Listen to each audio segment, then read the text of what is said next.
Olá, sejam muito bem-vindos. Meu nome é Luciana Lopes, eu sou da B Mais Comunicação. Esse é o nosso primeiro videocast.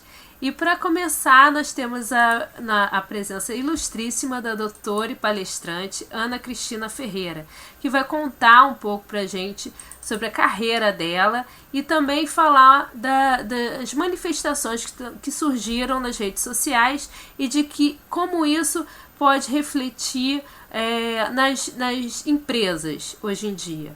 Tudo bom, doutora? Como vai? Tudo bom, Luciana?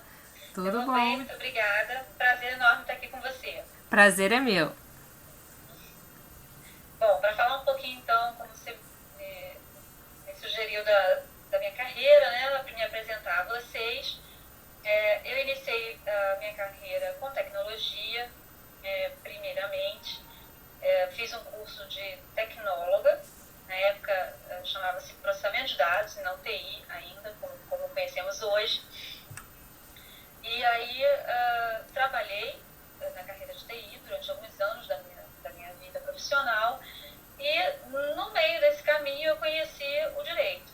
E me apaixonei perdidamente pelo direito também, tanto ou mais quanto eu já gostava de tecnologia. E não deixei de gostar da tecnologia, nem de estar apaixonada pela tecnologia. Então resolvi unir essas duas áreas que a princípio são áreas antagônicas, né? E que muitas pessoas me criticavam, me achavam, nossa, que loucura, como você sai de uma área de exatas para uma de humanas. Enfim, acho que essa maluquice minha deu certo, né? Parece que o negócio agora é profissão, né? E eu estudo, na verdade sou uma grande estudiosa sobre o tema, procuro estar antenada com tudo que acontece no meio digital e no meio jurídico.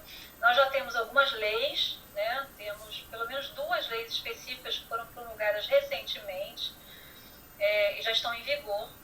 Então, esse foi um passo importante para mostrar que, de fato, o direito digital já é uma área realmente do direito e ele já tem aplicação prática, né, e específica. Então, temos o Marco Civil da Internet, que também está em trâmite no nosso legislativo, que também é um passo muito importante para que o Brasil possa participar de tratados internacionais em relação ao direito digital, enfim, ao meio digital, né? A regulamentação do meio digital. Enfim, acho que estamos a passos, não tão largos quanto gostaríamos, quanto deveríamos estar, até a meu ver, mas estamos caminhando no sentido de cada vez mais termos mais aplicação legal, né, específica para os temas ligados ao direito digital. E como é que você vê essa questão das manifestações nas redes sociais pela visão do direito digital? Esse é um tema importantíssimo, né? Você está buscando aí, abordando um assunto super importante. Na verdade, os últimos acontecimentos no Brasil, eles vieram reforçar e mostrar para o Brasil a força que tem a internet no Brasil e no mundo, né? Mas aqui nós tínhamos pouca percepção do quão importante e do quão forte, né, da força das mídias, dos meios digitais, dos meios de internet. E, na verdade, esses últimos fatos, eles vêm justamente demonstrar o quão forte é o meio digital e o quanto ele está na nossa vida, né? Agora a gente está falando da nossa vida, da vida política do nosso país, de mudanças que estão sendo promovidas e orquestradas todas através da internet, que faz com que o povo vá para a rua, né? Buscar mudanças para o nosso país. É um fato importantíssimo, eu diria histórico, que traz mais força ainda para o direito digital, né? Uma maior necessidade ainda de legislações específicas sobre o tema, ou mesmo as legislações que já existem hoje e que são aplicadas a casos concretos, né? E como é que você vê essa questão das empresas, né? Quer dizer, eu imagino hoje as manifestações são voltadas todas para o governo.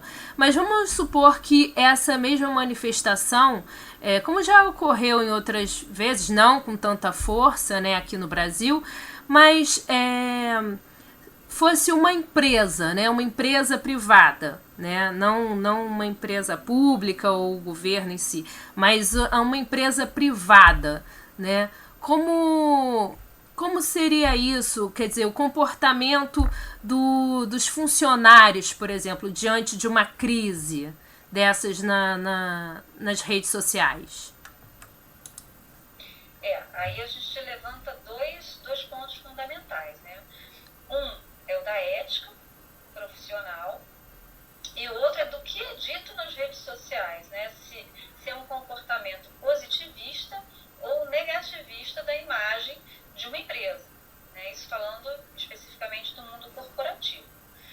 Então, se a gente vê comportamentos negativos em relação à imagem de uma empresa, é certo que esse ato ele pode ser visto, sim, pela legislação trabalhista, inclusive vigente, como um ato que denigre a imagem da empresa e certamente esse empregado poderá ser punido por uma situação antiética, né, que desabone a imagem da empresa na qual ele trabalha.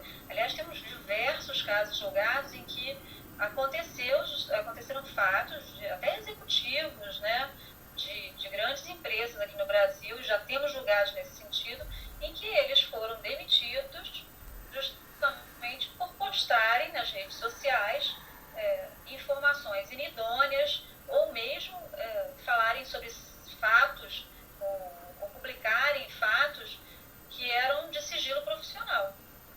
Nesses casos ainda se aplica a legislação trabalhista, né? Entendi. É fato que a liberdade de expressão ela tem limite, né? E o limite é justamente do bom senso, a ética, e falando do meio corporativo, a ética profissional, né? E o sigilo profissional que é inerente a certas profissões e certos cargos, né? Então, é fato que o cuidado nas redes sociais e o bom senso é preciso sempre que você pense o seguinte, né? Quando eu vou publicar alguma coisa na internet, eu estou publicando num jornal de grande circulação.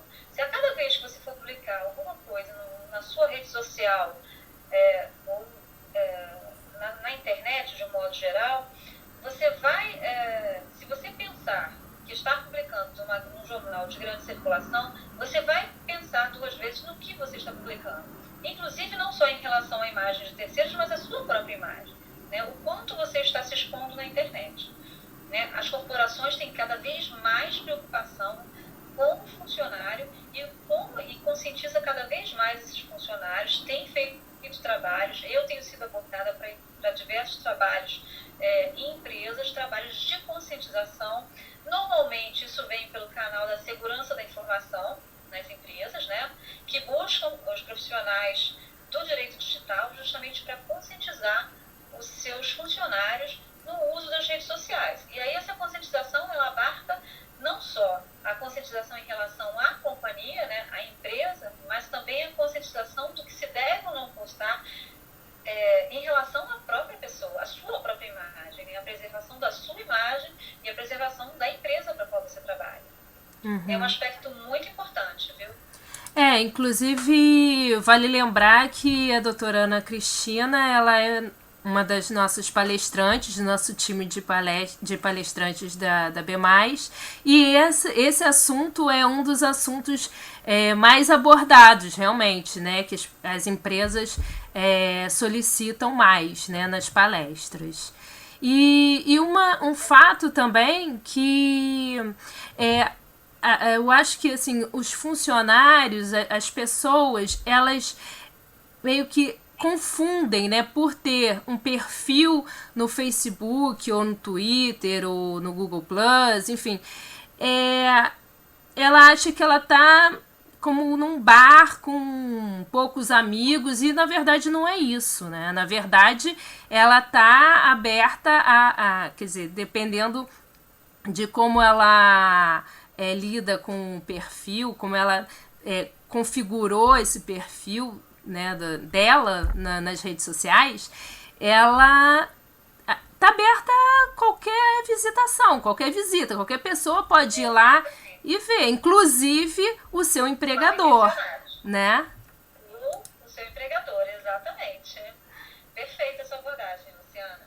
É exatamente isso que a gente precisa chamar a atenção, né? É essa analogia de você, no ato de uma publicação na rede social, parar 2 segundos e pensar que está publicando num jornal de grande circulação, isso faz com que você deixe de publicar pelo menos 50% do que você publicaria se você não parasse e pensasse nesses segundos antes da sua publicação.